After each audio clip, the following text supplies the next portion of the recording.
very often as a franchisee, right, you open your first location, but to actually build your generational wealth and the empire, you want to have more.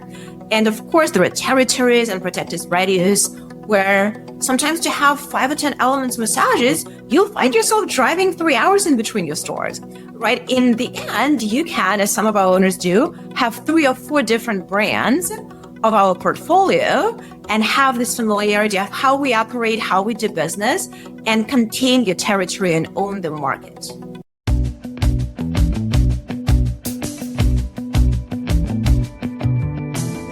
Hello, everyone, and thanks for tuning in to the latest edition of FranCoach's Franchising 101 podcast. I am Tim Parmeter, founder and CEO of FranCoach and your podcast host.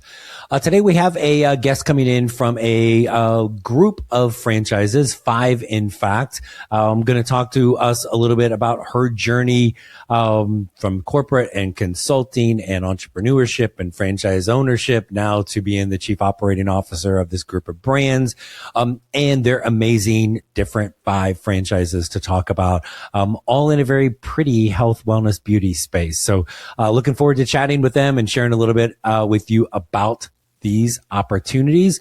But first, a quick reminder of who we are at FranCoach. FranCoach is the premier franchise consulting firm. Our number one goal is to properly educate you on franchise ownership to determine if you should own one. And if so, we're going to help you find your absolute best fit. Our educational approach ensures we focus on the client's best interest. We are not here to sell you a franchise. In fact, we don't sell anything. Finding the best franchise to own is an incredibly personalized and individualized process that can only work with a team of experts focused on what is truly most important. That's you. FranCoach, our services are always 100% free to use, so reach out to our team. Click the QR code or find us at francoach.net. Now, let's get back to the show. All right, folks, we are back on the Franchising 101 podcast and excited to have our guest joining us today. We have Ankin Laysha, the COO of WellBiz Brands. Ankin, thanks for joining us today. Awesome. Thank you for having me. So first and foremost, we just practiced before I hit record. Did I do okay on your name? Yeah, absolutely. You did wonderful. Excellent. Well, cool. I've got we're not talking about one brand. We've got several franchises to talk about, all part of WellBiz Brands. And a couple of them people are going to know very, very well. A couple maybe not quite so much just yet. But you've been in the franchising space for a while. This is a people business. I always like learning stories and give us a little of scoop on you and kind of your background and how did you ultimately get into franchising? Yeah, totally. So first of all, I would say I didn't find franchising. Franchising found me, as one of my dear friends and mentors always says, and I'm going to borrow this line for today and I will elaborate on this one. I grew up in Europe and back then there was not much focus on franchising. Even now it is not as prominent as it is here in the US. However, I got a lot of exposure to privately owned and family operated businesses, whether it is cafes, restaurants, or dry cleaners or boutique hotels. And that's where I developed my passion for small businesses, especially given my dad was a business owner. And it just felt natural and I could see the impact it created in the society. And then my first real job was in management consulting, where I got to serve clients in retail and multi-site environment, but mostly Fortune 100 companies, which means I could see billion-dollar businesses doing some things really well and not so well. And that's where, we as McKinsey consultants had a job to do. But during that time, I developed strong passion for retail and heavily consumer-focused businesses. And then during my career, I got a chance to operate a couple of boutique fitness concepts and wellness and recovery studios as a franchisee myself. And that's when it all clicked. Magically, I was hooked on big multi-site brand density presence in the country, as well as the ability to create systems and processes that would scale across hundreds of locations, domestically and internationally, while at the same time empowering individual business owners to create impact in their respective communities and to pursue the entrepreneurial dream. And that's what franchising is about. And that's why I'm here. And that's why I love what I do. So you've had a fantastic experience, and now the last 3-4 years within WellBiz Brands. So being a franchisee in the past, how has that helped you speak to prospective franchisees or even help your operators continue to grow? A ton. I think it was probably the most challenging time of my career. And I developed a lot of empathy for what our franchise owners are going through. At the same time, I have a little bit of a swagger, like been there, done that, have seen those problems. And I can clearly see where we have, market issue, where we have operator issue, and how we can fix it. So I think it was a very helpful experience. And even though I operated entirely different brands from where we are currently, when I joined WellBiz, I made a point to go and work the front desk of all 5 brands for a couple of days to understand the employee and the franchisee experience and clearly see what the team is going through, what the typical client issues are. And that was the exercise my entire team did. And that allows us to better understand what actually is happening on the ground and hopefully to be more helpful. Talk a little bit about, because I think that's a unique thing to do is you weren't just there like kind of observing or kind of off on the corner. You're like at the front lines of this working at the front desk. What was that experience like for you? Very interesting. I learned a ton. Quickly we came in where we wrote some of the opening and closing checklists and cleaning procedures, right? Just to make the job more efficient. Or when we realized, gosh, it takes like 15 clicks to sell a membership. Oh, hello, Houston, we have a problem. We need to simplify the process and all the agreement forms. So that actually allowed me and the team better understand what's going on the ground and improve a lot of things we would not have seen otherwise, right? Or things we would have heard from franchisees about, but clearly would have underestimated the impact that it had on day-to-day operations. Yeah. And I would assume as a franchisee, having been a franchisee, it also helps you understand if the franchisor would just listen, we're here in the grind of it every single day. We know what's going on, to be able to have that kind of a little bit more receptiveness. And so now you're in that role that you may have franchisees saying like, oh my gosh, like it would be better if we could have X, Y, or Z. Like, how do you kind of assess that to be able to go, is that one person with one thing, or are we hearing that across the brand? Yeah, feedback is crucially important. And of course, we have franchise advisory council, and very frequently my team and I, as well as the leadership team, gets on the road to have this listening tours and roundtables to connect with the franchisees where they are. As well as we run, regular FBR surveys and things like that, where we aggregate the feedback and we can see what the recurring themes are. And it's helpful for me also on the other hand of it, because very often we derive innovation ideas from franchisees and from their teams because they're so close to the customer, as well as some of the operational efficiency ideas and like life hacks that they developed in their respective portfolios that we can bring to the entire team. Most recently, like a year ago or so, we went on the road and some franchises were talking about bringing a little bit of AI tools to ease the burden on the front desk, but to decrease the front desk and those associated labor costs. So we did that, and it was totally kind of coming from the franchisees originally, and now it's being replicated across the entire brand. That's awesome. Again, like I love the fact when franchisor, you don't have, as a franchisor, you don't have to do everything that somebody in your system suggests, but you're going to get a lot of fantastic ideas. And just across franchising as a whole, the amount of innovations or products or things that have come from somebody listening to a franchisee is like, we could probably spend the next hour talking about those. And you've been able to do that with your role at WellBiz Brands. Let's back up to WellBiz. So people probably have not heard of WellBiz Brands, but they've certainly heard of some of the brands. So what are the 5 that are underneath your umbrella? Yeah, totally. So WellBiz is a platform of 800 plus locations, 5 different brands. All the brands are very heavily focused on beauty, wellness, and fitness. reliant on recurring revenue model, aka memberships, which allows us to have predictability of revenue for our franchisees and build a little bit of, let's say, a safety net in sometimes unpredictable environment in the world. And the brands themselves are either category leaders or category creators for every vertical that they operate in. So we have Drybar, which is the leading brand in the blowout category. We have Elements Massage, delivers wonderful therapeutic massages. And as of recently, we also branched out to therapeutic skincare, which is facials and retail products, as well as stretch services. So now we can take care of our clients in the most holistic way. We have Amazing Lash Studio, the leading brand in professional eyelash extensions, the biggest one in the country. We have Radiant Waxing, very famous for absolutely superior waxing experience. And Fitness Together, which is a truly unique personal training only brand that allows us to create this one-on-one connection with the client and help them with their fitness journey. Great. And I've got I want to dive into each of those a little bit more, but come back to the beginning of that. For somebody that's listening that may not know what does it mean with a platform company? Because there's some differences there.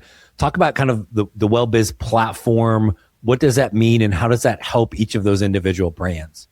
Yeah, WellBiz came together through acquisitions, right? There was Fitness Together, there was Elements Massage, and then over the past 5 years, Drybar, Amazing Lash Studio, and Radiant Waxing joined the system. So that allows us to have a lot of skill set and a lot of knowledge in the common stack of like platform-based capabilities. Because in the end, no matter what brand I'm talking about, all of them are working towards acquiring new clients, retaining them on the membership, cross-selling, upselling along the way, and keeping them happy and as long with us as possible, right? That what drives the whole flywheel of the business model.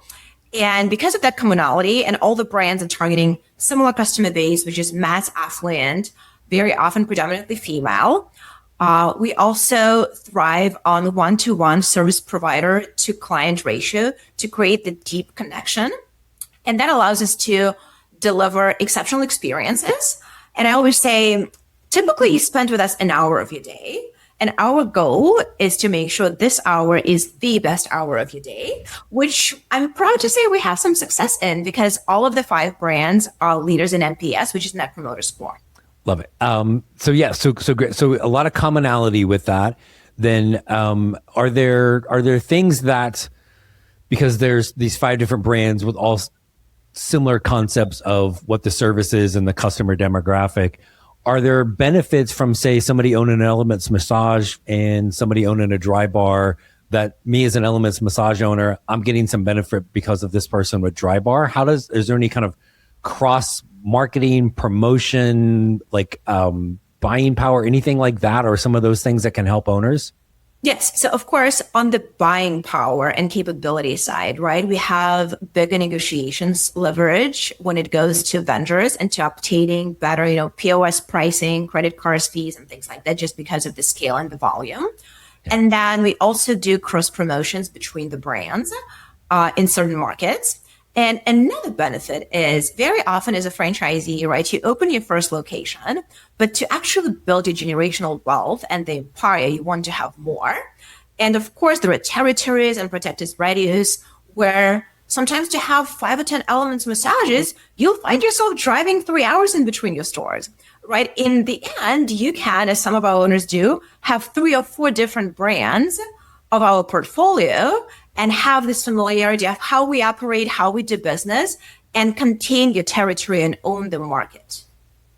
And I would assume in that situation, I love that kind of people understand multi-unit oftentimes, but multi-brand is a whole nother animal of kind of empire building. I would assume you've got owners that have multi-brands that have the same customers or some of the same customers at both or multiple of their locations as well. Does that happen? Exactly. We have some customer overlap. Then at the same time, you derive a lot of efficiency from having the skilled and more professional team covering several different brands, right? Maybe instead of having a manager at every single location, you would have a regional director running 3 or 4 studios, especially if they're located close to each other. And sometimes they are, which actually helps franchisees a lot. What if your 9-to-5 job didn't last forever? What if there was a better way to create professional success? Your way, without fear of layoffs or downsizing? What if I told you that it's all possible through franchise ownership? Franchise ownership gives you a proven playbook to execute, so you can be in business for yourself, but not by yourself. But with thousands of franchises out there, how do you know which is the best one for you? That's where FranCoach comes in. FranCoach will help build out your ideal business model based on your talents, skills, and core values. Then use our proprietary knowledge of the franchises to bring curated options based on what you want, and then guide you through the vetting process until we find your best match. Individualized, personalized, and 100% free to you. Ready to control your future? Scan the QR code or visit francoach.net and let FranCoach help create your better tomorrow. Talk a little bit about the owner, and I'm sure there's some differences of why somebody might own a Dry Bar versus an Elements, right, versus an Amazing Lash or whatever. But as a whole, are there some commonalities to things that you're looking for in an owner across the 5 brands? Yeah, totally. We do have 2 types of owners, right? One would be the individual franchisee who owns, from 1 to 5, 10 locations. And typically a person very engaged in the business, especially early on in the beginning, right? We always say they are the mayor of the town when it goes to fitness, or they are the blowout queen of their area. And then we also have more of a private equity family office owners where they operate 10, 20, 30 shops. And that's where obviously one person would not run it in that capacity, and they would have a professional team of regional directors and their whole infrastructure to run those locations. Got it.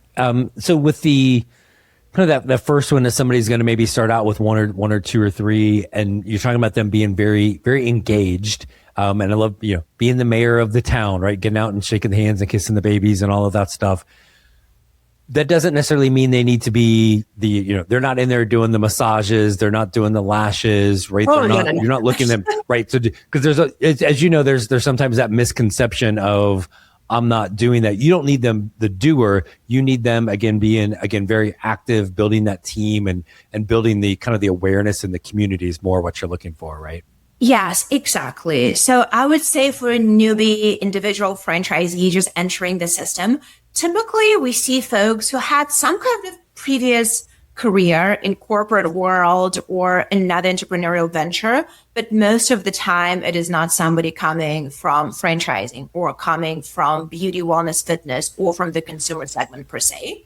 It's a person that is excited to drive impact, to become more or less entrepreneur within the framework of franchising and to have the support and the tools. And then they come to us and we support them along the way, and they get trained on how to run the operation, how to run the shop. And yes, they end up hiring a team of licensed professionals and individuals who would be delivering blowouts, skincare, facials, massages, or whatever the concept is about. And with each of them, there's obviously the kind of the unskilled staff component of somebody did at the front desk, but your actual doer in most cases are some sort of licensing, certification, accreditation for that staff. How do you take somebody that's coming in looking at one of these brands going, I can see the market, I love all the things about the business, but I've never hired a massage therapist. How in the world can I do this and manage them? Talk about some of the support that you're able to give these folks in that, kind of give them the peace of mind that they can understand how to hire and manage a skilled staff that they've probably never managed before. Yeah, exactly. And it's a very interesting question because that was a little bit different for me when I joined WellBiz, because we do hire licensed folks and they have, the personality, it's a certain type. And of course, sometimes turnover happens in the business. So how do you maintain those staffing levels to be able to deliver services and to drive revenue? Because that's the real value of the business. So when a franchisee comes to us, of course, on top of your regular sales operations training, we do have a talent team that gives you tools on how to hire and how to find the right folks for your business. Because you're hiring the front of the house, let's say the front desk manager, as well as, to your point, a lot of service providers who who are the biggest driver of satisfaction of the clients, who the clients come to see, who the clients build relationships with. And it's extremely important to have the bench and also to retain your existing folks. And, life happens. People move, they change careers. That's why when we talk to our franchisee, like we always say, if somebody's asking, are you hiring? You say yes all the time. You never say no. Yes. There's going to be time when you have flex the staffing, especially during the holiday season, because some brands have a little bit more of seasonality and are more event-driven businesses where you actually need to be staffed really well to be able to maximize your earnings potential.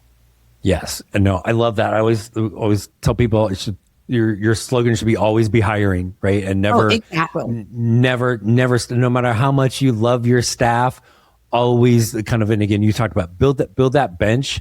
And especially if you're thinking about expansion, because eventually you're going to need another location. And now I want to be able to start building my leadership for location 2 and location 1 and be able to give people that opportunity. Exactly. So honestly, that's what happens. And this is what I call transformation of a newbie franchisee as a journey, right? They typically start, we want them super engaged, right? When you go to the grand opening of Driver, you probably find the franchise owner at the front desk, checking you in and out and selling a membership.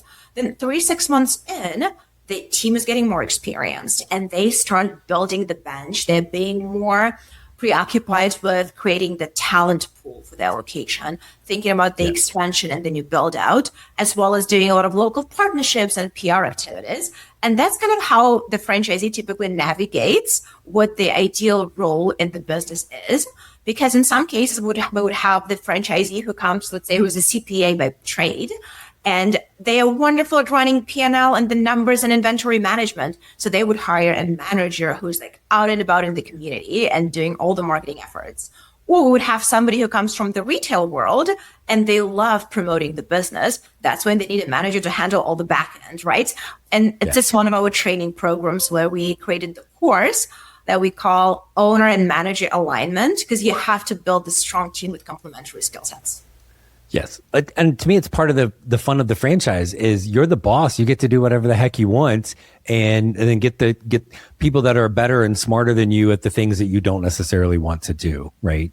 With that. So a couple of other things that I think just almost any business, I'm sure you get people that are looking at any of these brands and going, yes, but Ankin, what about the competition? There's so many other places to get a massage or to get this or to get this or get this. How do you guys kind of respond? I know what I tell them, but I'd love to hear kind of your comments on some of the things that you're looking at from a different demographic standpoint and things to kind of assure people that, oh my gosh, there's definitely there's competition, but that's really kind of creating more of the demand than the scarcity mentality. How do you guys address that with folks?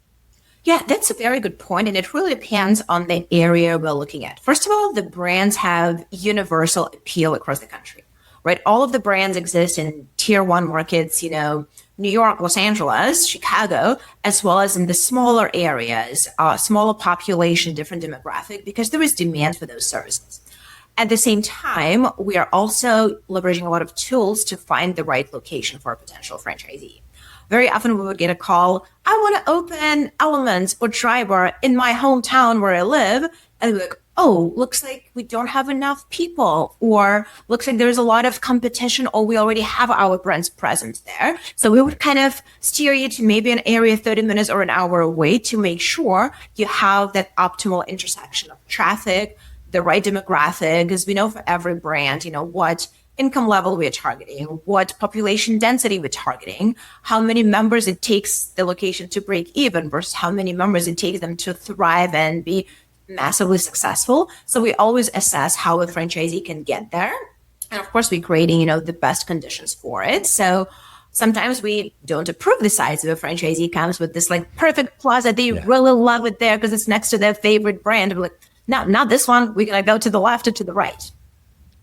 Yeah. Well, it was kind of where I was going to go next is the real estate side of this, right? Because all of your brands, there's not just a real estate component, but we need a nice real estate location, right? We're not plopping one of these into, next to in the Kmart plaza somewhere, assuming maybe someplace has a Kmart, right? But you're looking at higher end retail space which again, for almost every new franchise owner, they have no experience in finding real estate, negotiating, all of those things that go with that. So I know you guys provide an enormous amount of support in that area. So kind of walk us through a little bit of some of the things that you're like, hey, as a franchise owner, we got you on this from a real estate standpoint.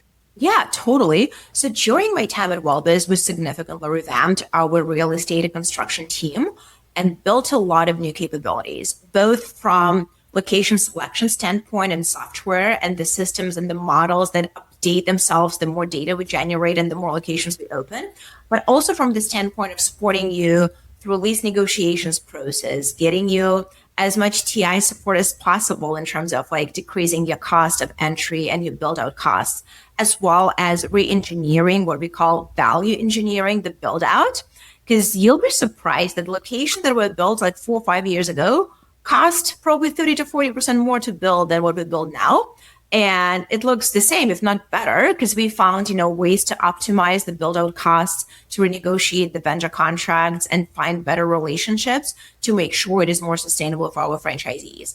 And that allows us to grow faster because obviously in franchising, one of the biggest barriers to entry is actually the build out cost, the cost of equipment, depending on the brand. And our goal is to make it more affordable so we can have more folks who are excited about the brand join family.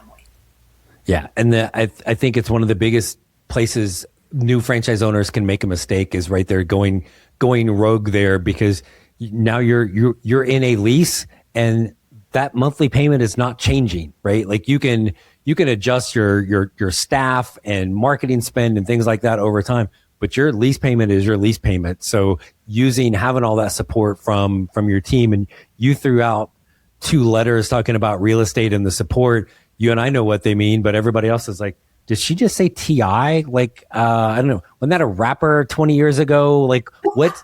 Tell everybody what you mean by that. Tenant improvement. It's pretty much when you're building a location and you have tenant chime in a little bit and sometimes not a little bit and pretty significant amount of money, which can be, from $50,000 to $100,000, or give you special terms on the first, 6 months or a year as your rent will be progressing as you are making more money and your location is ramping up.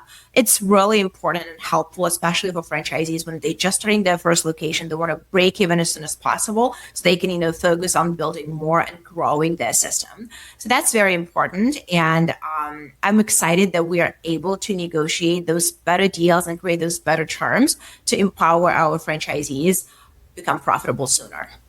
Yeah. And part of that profitability obviously goes to, especially on the membership models, that break-even component. And so, which is going to be the result of a lot of marketing efforts, which some of that is that more engaged owner getting out and building the awareness in the community.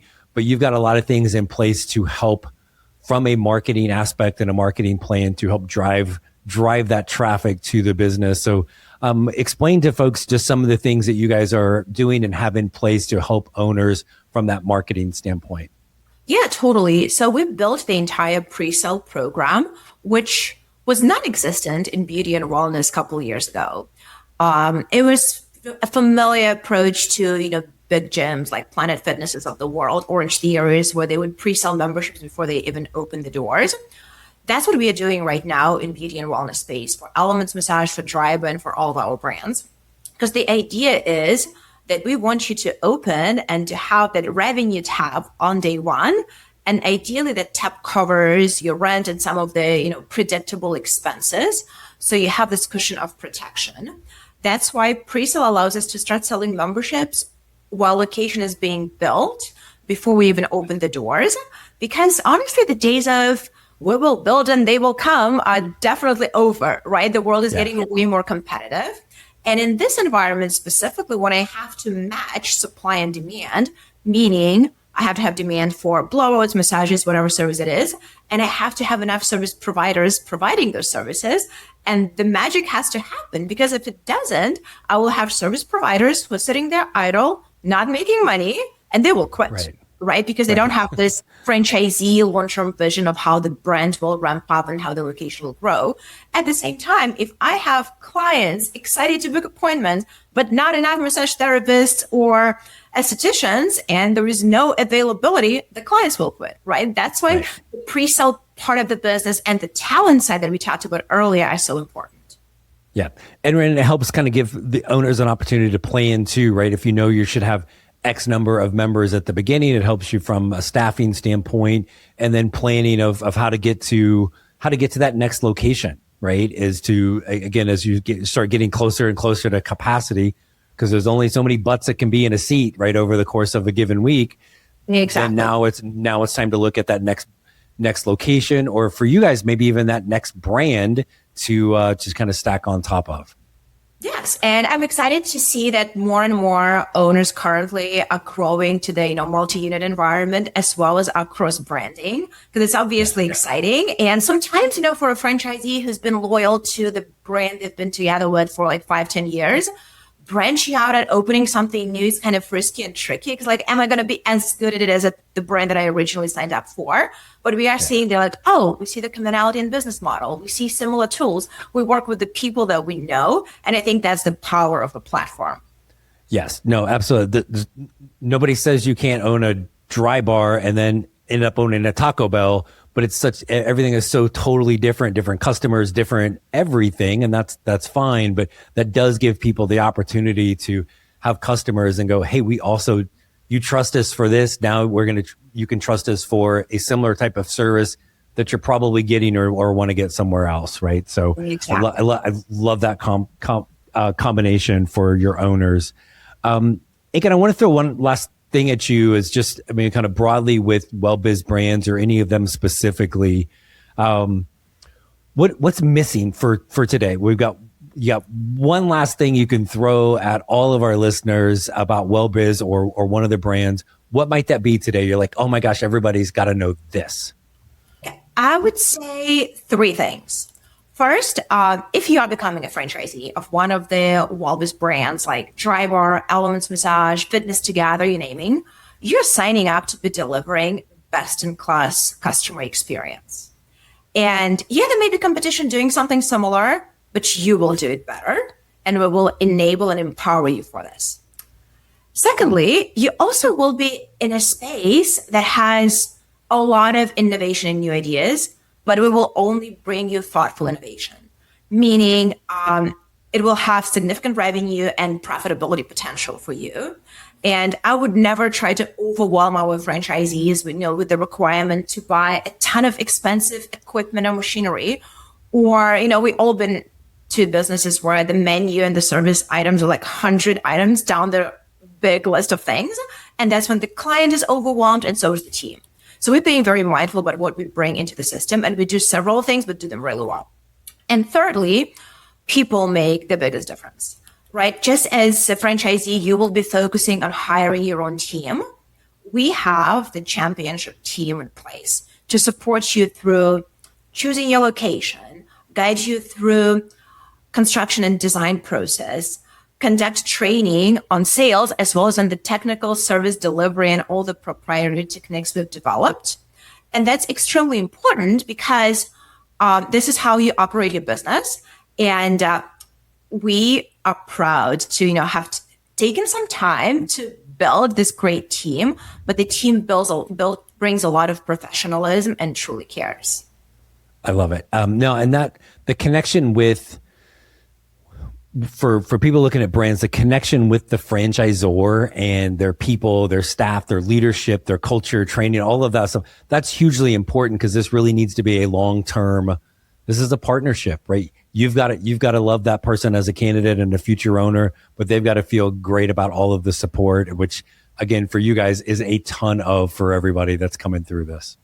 Yes, it's a 10-year minimum adventure, if not 20 or more. Yes. Well, cool. Ankin, I can't thank you enough for coming on today to chat with us and just getting a chance. It's rare after all these years in franchising that I get to meet somebody new that I did not already know. So nice to do that. And thank you so much for coming on here to talk about WellBiz Brands today. Thanks so much.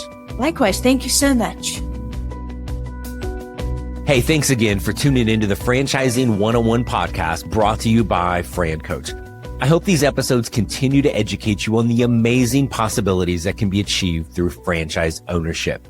In between podcast episodes, if you still want to learn more about franchising and the ways in which FranCoach can help, there are a few places for you to check out.